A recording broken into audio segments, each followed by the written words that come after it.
You're listening to episode 216 of The Secular Buddhist.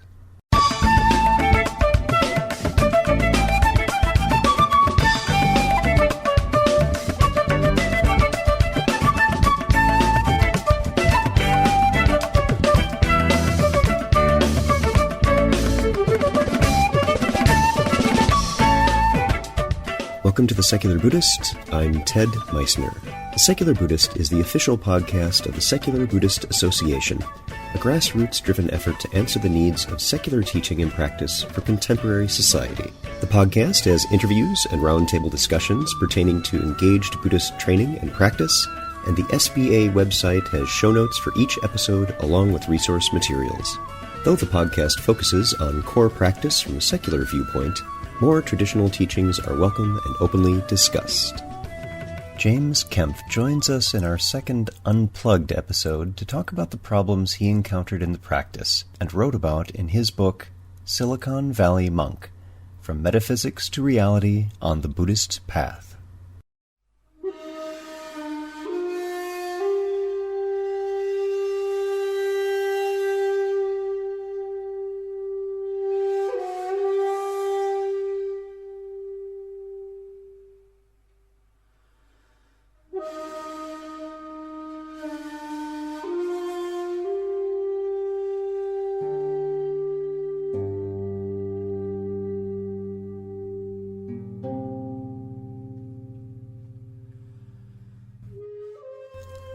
How many of you have been on a retreat and noticed that someone had significant emotional or mental problems arise?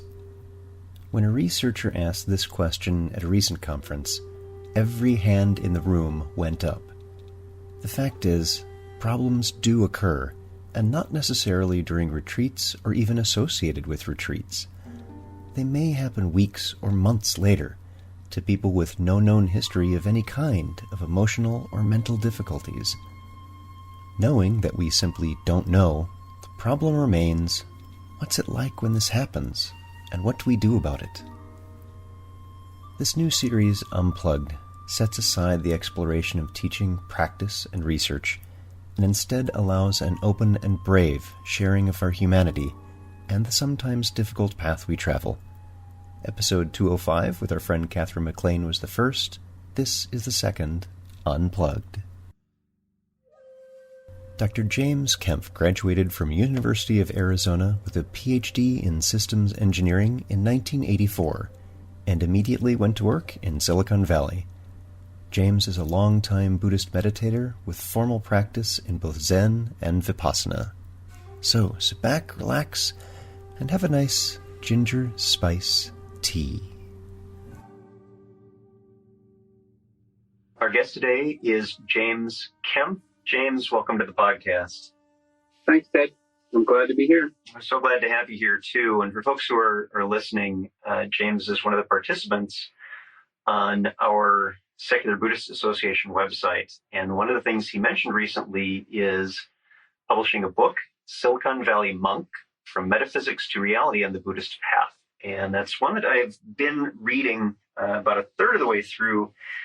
And I really wanted to bring James on to talk about not just this book, but also some of the experiences that he's recounting in the various threads in it. But James, let's get started by having you tell us a little bit about your background with meditation. Right. I started meditating when I was in college. Mainly came out of a psychedelic experience and also a class I had with a teacher in Theravada Buddhism meditation class. And at that time, I had an experience which is sometimes called an arising and passing away experience, which is, and that for my particular case, this was an experience of deep impermanence and a little bit of suffering. Two of the three characteristics, the other, of course, being no self. So that's what got me started, and it actually committed me to basically now over 40 years of daily meditation. So, I mean, a lot of people have a hard time keeping a meditation practice, but I've never had a hard time with that. It's always been something that I do. It's kind of like just part of my life. So that was in the 70s, a long time ago. And so I a lot of other stuff. I was in the Peace Corps, and I met my wife, went to graduate school, got married, and came to California. And in the late 80s, I began practicing with a local Zen teacher here, Les K. And in 1989, I went to my first long 7-day Zen session. In Zen, people sit what they call the Rohatsu session, which is to commemorate the Buddha's enlightenment. And it's usually done in December. It's a 7-day sitting. It was like my mind sort of broke open. It was quite amazing. I had an experience of contact with sort of this light. It was like I was looking at, or I felt like I was looking at sort of the Big Bang or the origin of the universe. Like that's what it feels like now. And I also had an experience of someone else's past life during meditation, which was actually not so pleasant, to be quite honest with you. Yeah, and it was interesting. I remember you recounting that in the book, and it wasn't even your past life. It was someone else's past life. It was someone else's past life. I mean, I've actually had experiences before of my own past life, which I don't recount in the book, but I didn't want to load it down with any of that. And afterwards, for about a month, it was almost like my mind and reality and objective reality were just like coupled together in some way. It's like, it was very strange. It was almost like I could almost know things before they happened, like what people were thinking about, and perceptions were like different. Like I could walk up to a tree and like put my hands on it and feel that, that it was alive and there was happening. It was really quite amazing. And it went away after about a month. I mean, it just completely disappeared. And the result was that I basically fell into this kind of I would say it was like almost like my mind was like sort of in a screeching grasping for trying to get back there. This also was, I think, what people call an arising and passing away experience, even stronger. And I spent a good deal of time in retreats over the next 4 years or so trying to get that back. And of course, it wasn't possible. Chasing the dragon's tail. Yeah. And then I went to Japan briefly, and I was thinking about going to Japan and actually studying in Japan, but I decided not to do that because it didn't look like such a good match for my wife. And also, I was still interested in IT. One of the things that happened coming out of this was that I had this feeling somehow that I had access to the operating system for reality. It's kind of like on the computer, there's at the time I was working on operating systems. I worked in the tech industry in Silicon Valley for about 30 years. And once you have access to the operating system, you can do anything. You can do anything you want. You can give people the experience of any kind of experience. And if you do something wrong, you can cause a bug that can cause a lot of problems. So I had this feeling that somehow there was some sort of operating system underlying reality that I could get access to and, if possible, like change things to like make things better. So that, I mean, it's kind of like the Bodhisattva vow, wanting to save all beings. And I interpreted this quite literally, that if I could get access to this, I could do that. So anyway, I went to Japan and spent time sitting with some other teachers. And then I met my sort of root teacher, which is Yvonne Rand. Yvonne is a Suzuki Roshi and Katagiri Roshi's successor. She was ordained originally by Suzuki Roshi, and then she got Inka from Katagiri Roshi because Suzuki Roshi in the interim passed away. But I ordained with her as a Soto Zen priest, and I practiced for about 8 years with her. And those are really quite wonderful years, and I oftentimes have a lot of nostalgia for that. And it's perhaps not the Zen way, but we had a small group that met at her place in near beach, and we would do 2 long retreats a year, and then once a month we would do a shorter retreat. And I learned a lot from her. I really did, especially about what it takes to be a monk. In the middle of that period, I ended up going to IMS in Barre, Massachusetts for a 3-month retreat, because Yvonne was very eclectic. I mean, she didn't insist that you always practice with her. Many Zen teachers are like that. She was willing to do other practices, and she let me kind of follow my interest in Theravada and Vipassana. So I went to Barre, and I did a month and a half of the 3-month retreat because I started to get what some people call kundalini, like energy surges, and it got so bad that I just basically couldn't sit anymore. Mm-hmm. And I started to get pain in my back and everything. And I came home and my doctor thought it might be due to a herniated disc, which probably was true. I mean, But I mean, many people have herniated discs and they don't have a problem. So I don't know, maybe it was a combination of that. This is called piti in the Theravadan tradition. And really, the Zen tradition doesn't talk about it at all. And the Theravadan tradition talks about it in a way that makes you think it's some minor sort of thing. But if you get it really strong like I did, it can be really very, very disturbing. And it took me about 3 years or so before I finally got over that. And for a while, I had to meditate lying down. During that retreat, I realized that I had sort of this ambition that I wanted to become a meditation teacher. And that was kind of why I was studying with Yvonne. I was kind of going in that direction. But I sort of realized during that retreat that I wasn't ever going to achieve it. I was sort of being too ambitious. So I kind of dropped that ambition. And it took a while, but by the beginning of the 2000s, I ended up breaking off with Yvonne. I couldn't really actually get to what it meant to be a Zen priest. I mean, I grew up as a Catholic, and so I know what it means to be a Catholic priest. And now, I mean, having watched, my mother was Lutheran, so I know what it means to be a Lutheran minister, but I don't know, it's hard to see what it means to be a Zen priest. And Yvonne had this idea that there were a few things you could do. One is you could teach meditation. One is you could do service. And the other is you could be a scholar. And my feeling was that, well, I thought I probably couldn't teach meditation because I couldn't sit a 3-month retreat. So without getting the sort of energy. And as far as scholar goes, I mean, I studied computer science and I know a good deal about Buddhist philosophy and Buddhist culture from reading, but I've not really ever gotten into it full time. So I don't consider myself to be that. As far as service goes, I have a friend of mine, and actually this friend appears throughout the book. Her name is Misha, and she's now a well-respected Zen teacher here. We started at Kanado in Mountain View with Les Kay. She is like the epitome of a Zen teacher. She really believes in service, and she really does it. And people come to her with their problems. The thing about me was they didn't come to me with their problems. They came to me when they needed some technical solution. Right. Were you the computer guy? You got to fix the computer problem. So I didn't see how I could really be able to make that connection with service somehow. So I then went to Yvonne, and we had a talk about it. And she also was in the process of moving up to Anderson Valley, which is about, well, it's nominally 3 hours north of San Francisco, but in actual fact, because of the traffic, it's more like 5 hours if you're driving on a Friday night. So I couldn't see driving up there once a month and then another time to do an interview with her. So I just told her, I said, well, we need to break it off. And so we did.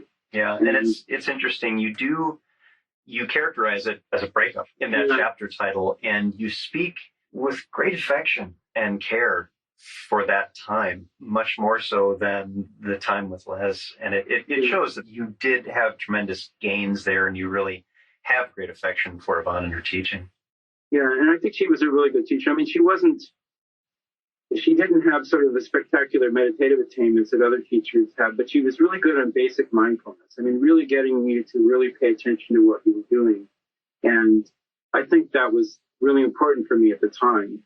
So I really appreciate her teaching.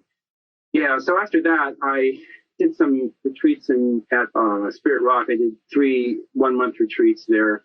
And I started practicing then in the late 2000s with Charlotte Catherine, who's a concentration teacher in Silicon Valley. Yeah, she's one of the jhana teachers that we've had in the podcast. She and Lee Brasington have different approaches, but Charlotte is a terrific teacher for that. Yeah, I think she's really good. So I practiced with her for a while, and I was on the mentor group there, which we would help with. If she was out of town, we would take over an evening or other sorts of things. And in 2011, I went to a concentration retreat at Forest Refuge. And it was with a well-known Burmese teacher who, when I was writing the book, there were some people I used fictitious names for. And the people who I did were people who weren't, sort of known teachers and Western teachers. Mm-hmm. And of course, myself and my wife, who everybody would know. It was very different because, I mean, basically, I was used to Vipassana retreats where you'd have you could get together and have a sort of a cozy discussion with your teacher, and this was completely different. The other part of the problem was I was getting these extremely strong negative affective mind states, like fear and anger, and I started hallucinating.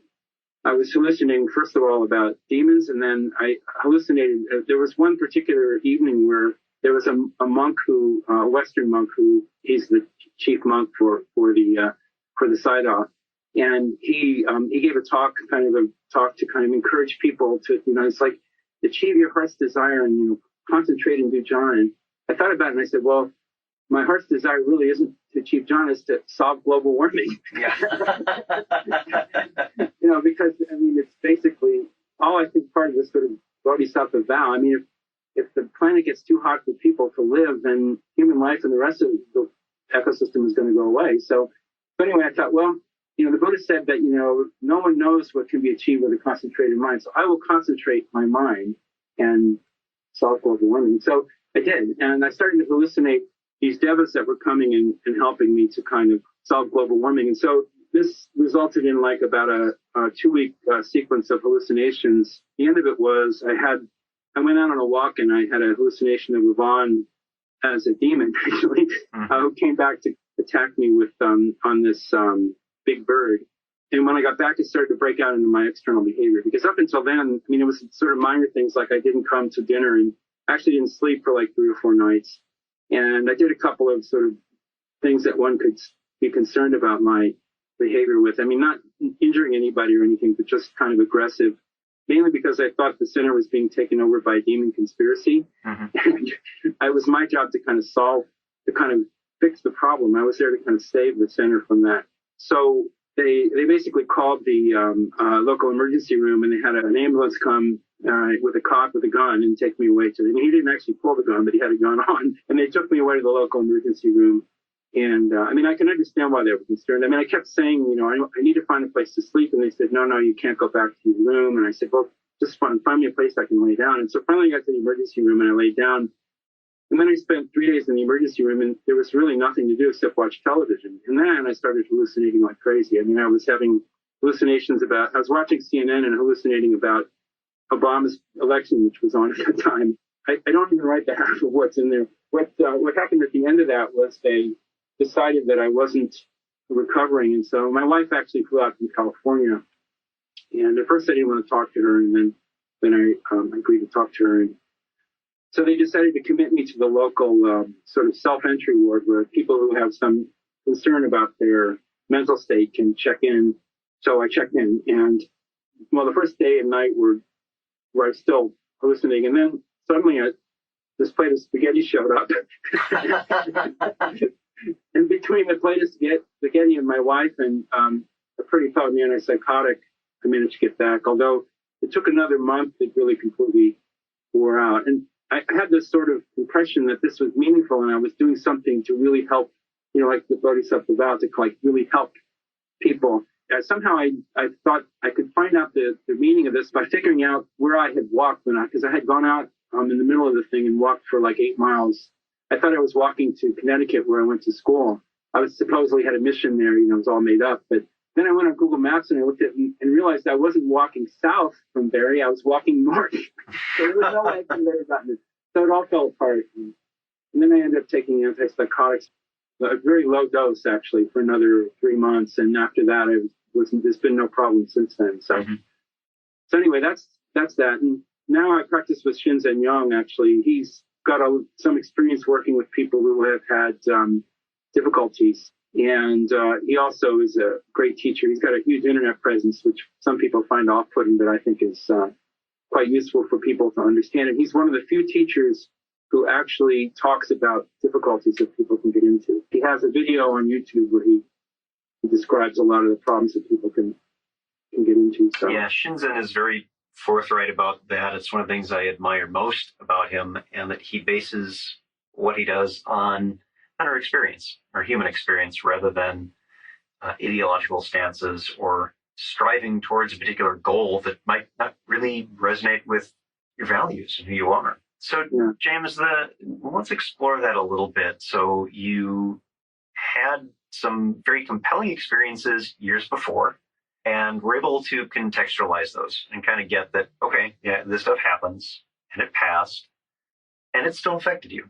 It still is a way of showing that there are ways to look at things not in an hallucination way, but ways to look at things that show you have a role to play, that there is some embeddedness in living. Right. And you've had very positive experiences that you relate with various teachers. I think that's a very important part of one's practice, is that guidance from a teacher. And you've also had some very scary and very significant difficulties and breaks from what reality was, from what was going on. And what I wanted to unpack a little bit with you is, in your book, you finish it by talking a bit about this and your thoughts on how we might be doing a disservice by, I think, not talking about this, for one thing, because it can happen. It's not everybody. Many people go through lots of long retreats with no problems whatsoever, and they're positively, beneficially transformative. And yet, that's not always so. So let's talk a little bit about that. As you reflect on this, what are some of the things that come to mind for you? Well, I mean, the reason I wrote the book is because I want people to know about this. Most teachers don't want to talk about it. And they typically, if somebody has a negative reaction, even as simple as just coming out of retreat with some anxiety or something like that, it's either that they're not practicing the technique correctly or they have some sort of psychological problem. Right. The problem is with you. It can't possibly be the practice. Yeah, exactly. Right. And as far as I know, going into that retreat and the rest of it, I didn't have psychological problems. So, I mean, I've been working in high tech for 40 years and I've been married for 35 years and I have good relationships with friends and I've never had a problem. So I think that in the high tech industry, particularly in Silicon Valley, if you're going to have a psychotic episode, it's going to be there.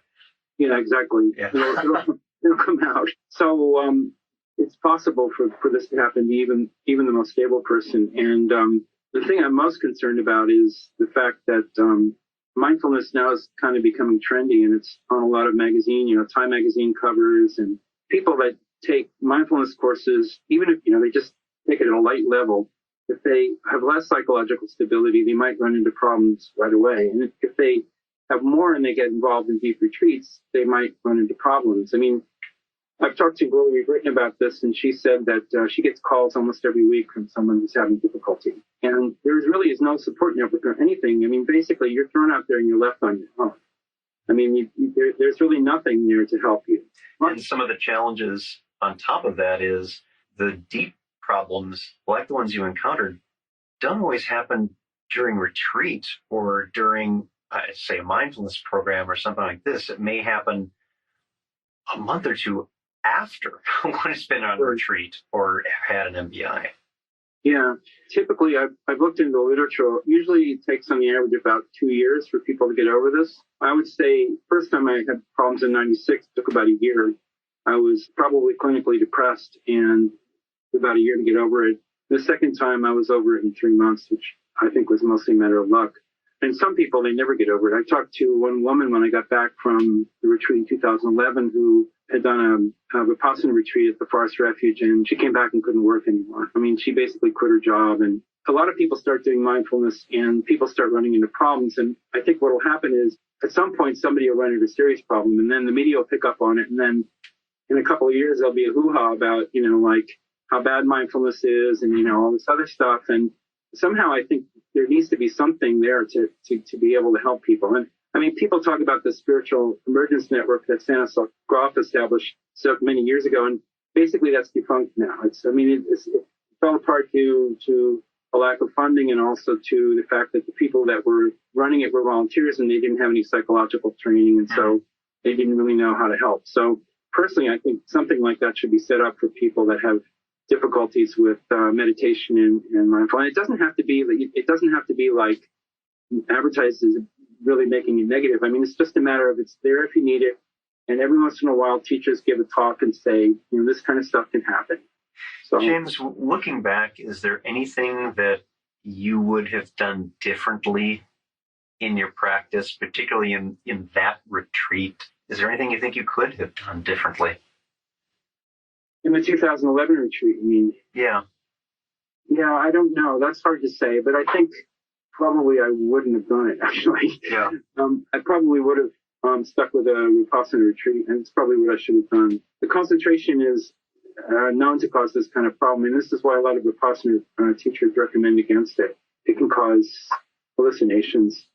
So I think that I probably wouldn't have done it, and probably would have done another kind of retreat, or got into it more gently, or maybe done it with with a Western teacher, because that was one of the other problems. Is that it's like I was used to Vipassana retreats where you get these talks once a day, and they're very relevant to what your mind is going through. Mm-hmm. And basically, we got to talk once a week, and it's not about anything. Just try harder, Mm-hmm. And it didn't really help with getting to kind of know what I was going through, because I was going through some pretty heavy stuff, and that was the problem. So yeah. James, is there anything else you'd like to share with the listeners about these experiences and your thoughts on them? Yeah, there is one thing. One of the things that I think that my experience brings up, people on the SB website talk a lot about Pali Canon, and I think that there's a lot of stuff in the Pali Canon about devas and demons and, past lives and other realms and things like this. And I can say from my experience that I think what's in there is stuff that people were getting into concentration meditation, and in particular the Buddha, and they actually saw this stuff. And at the time, that was sort of the way people thought. And in the last chapter, sort of the epilogue, I have a list of different occasions in different cultures where these sorts of things have happened. And I think it's basically that people's beliefs, oftentimes, when you get into deep concentration meditation, they come out and they start becoming real, almost like, basically hallucinations. And that is, I think, a lot of what we're seeing. And I mean, I know this, for some people, this might say that, oh, well, the Buddha didn't hallucinate, but it was just a matter of that's the way people thought. And they took these experiences as being an indication of a physical reality that you couldn't see. Right. It's normal human neurology that this will happen. And Gautama, as a human being, may still have also had these kind of experiences. They may have been every bit as compelling as they were for you and everyone who has had these, and not had a context of questioning them, but lived in an environment where it was accepted. Yeah, that I think is the case. And I mean, we can't know for sure because it's like 2,500 years later, but certainly based on my experience, I think that that's what happened. So, I mean, I can totally understand a lot of what he taught. And I think that there was so much in the Pali Canon that is so relevant to our life today, and about the way the mind works beyond the stories that we create. And that, I think, is the important thing to focus on. And I don't think we should focus on all the supernatural stuff and all the rest of it, because people need to kind of understand this and understand the way their mind works, and be able to bring it to other people when appropriate, because we just have to do this. The planet is getting more crowded, and if we don't do it, we're going to be in real trouble. So anyway, that's just my feeling on it. Yeah, and I think it's one of the things to note for people who are now like, wow, maybe I won't try this meditation thing, is to bear in mind, you've just heard about some of the most drastic things that can happen to someone in a bad way, being one of those few but existing people who've had difficult times in meditation.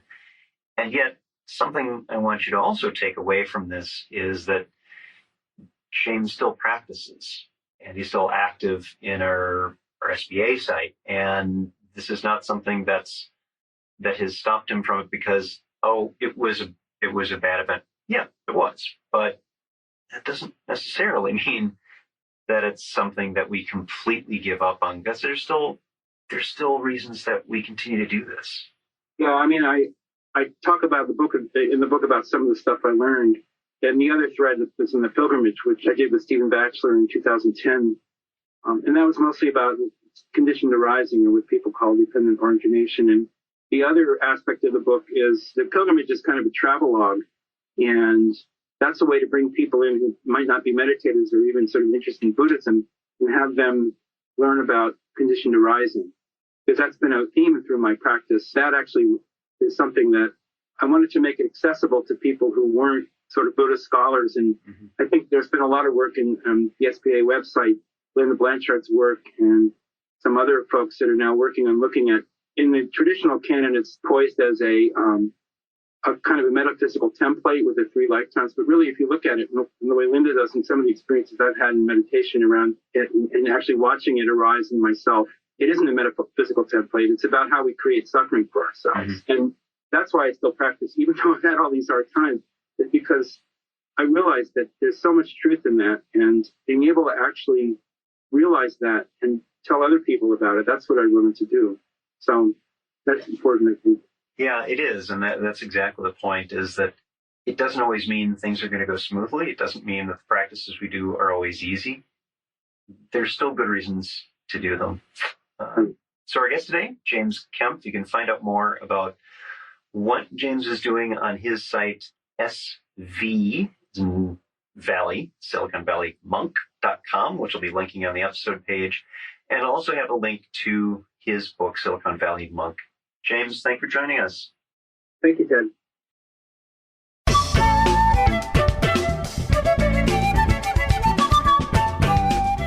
Thanks for listening. If you'd like to learn more about something you've heard in today's podcast, please come visit the SBA website at secularbuddhism.org, and you'll find an entire webpage devoted to this and every episode. Discussion about this episode can be found on the episode page itself, along with show notes. The music for The Secular Buddhist is used by permission from John Kaizan Neptune's CD, Steps in Time. Additional music is provided courtesy of Monty Levinson of Taihei Shakuhachi and Rodrigo Rodriguez. Their websites are also linked on the SBA site on the About Podcast Music page. Until next time, remember, every moment you have a choice. Make it the best you can. See you next time on The Secular Buddhist.